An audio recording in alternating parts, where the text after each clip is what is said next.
Welcome to Scrum Masters Elite_UK. Subscribe to the channel to explore lessons on leadership and elite sports. Please subscribe. When following news surrounding the possibility of Shaun Edwards leaving the French national team and the calls from former England Rugby Union player Stuart Barnes for the Rugby Football Union, I feel this is not simply a story about coaching staff changes.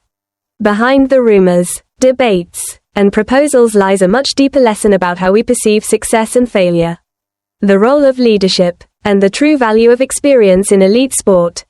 What makes me think the most is the recurring paradox in modern sport: a coach or staff member can be celebrated as a hero when the team wins, yet quickly become a subject of doubt when the team struggles. In Shaun Edwards' case, what he has contributed to the French national team is undeniable. His achievements, including multiple Six Nations titles with both France and Wales, show that he is a proven expert over time. However, as soon as there is a period of defensive decline or a few results that fall short of expectations, debates about responsibility immediately emerge. From a personal perspective, I believe this is a rather harsh but very common reality in professional sport. Success is often remembered through trophies, while failure leads people to search for a specific cause to explain it. Sometimes, assigning blame to one individual becomes the easiest way to relieve public pressure. But elite sport has never worked in such a simple way. A national team is a combination of many factors: tactics, player form, schedule, fitness, psychology, and internal dynamics. Therefore, assessing someone's contribution or responsibility must be done within a full picture context rather than based on just a few matches. Another notable point is Stuart Barnes' view on what the England team currently needs. According to him, what the team requires is not only a tactical expert but also someone capable of inspiring players. I think this is a very thought-provoking observation. In modern sport, data, video analysis, tactical models, and supporting technologies are increasingly developed. Teams can spend hours studying opponents, building training plans, and optimizing small details. However, within all those numbers and plans, the human factor still plays a decisive role.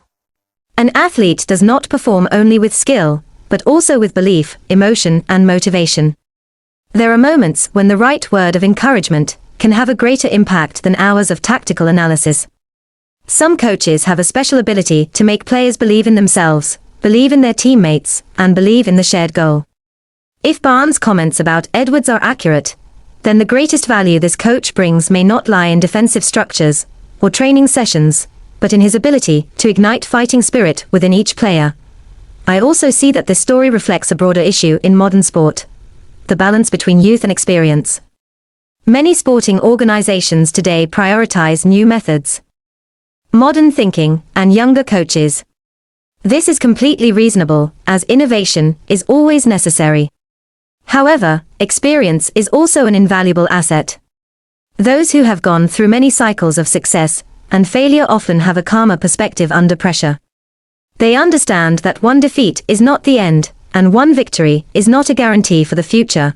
When Barnes emphasizes that Edwards could be the most experienced member of England's coaching setup, I think he is referring to the value of lived experience. Someone who has repeatedly reached the top level will know how to handle difficult moments. They are less likely to be swept away by emotions and less likely to make extreme decisions too quickly. In the highly competitive environment of international sport, such voices are often essential. From France's story, I also draw another lesson about dealing with success. Winning 2 consecutive championships is a remarkable achievement. Yet even during successful periods, the team still showed signs of decline in certain technical aspects. This shows that success does not equal perfection. A team can win while still having issues that need to be addressed. Conversely, a defeat does not mean everything is or worthless. The same applies in life. Sometimes we judge ourselves too extremely. When we succeed, we tend to overlook weaknesses that need improvement. When we fail, we tend to completely dismiss previous efforts and achievements. This story reminds me that we need a more balanced perspective. What matters is not the result of a short moment, but the entire long process. For myself, the biggest lesson is not to judge people based on temporary events. An individual may go through a difficult period, but that does not erase the value they have created over many years. Fair judgment requires patience, long-term observation, and respect for reality. In any field, sports, work, or study, we should avoid drawing conclusions too quickly based only on a few immediate results. For rugby fans in particular and sports fans in general, this story is a reminder of the importance of fairness in evaluation. Fans have the right to expect results from the teams they support, but they should also understand that success is always the product of many factors. Blaming all problems on one individual often creates unnecessary pressure and can obscure their real contributions. Respectful support is not only shown when a team wins, but also in how fans stand by the team during difficult periods. For the broader community, this story offers a lesson in leadership and human resource management. A strong organization is not only one that recruits talented people but also one that retains and develops their potential. Effective leaders must be able to look beyond short-term results to evaluate an individual's true value. At the same time, they must also have the courage to make different decisions when necessary, even if those decisions do not receive full public approval. Finally, what impresses me most in the whole story is not whether Shaun Edwards will actually leave the French team, nor whether the RFU will recruit him. What is worth reflecting on is how an experienced coach is still seen as someone capable of bringing major change to a team.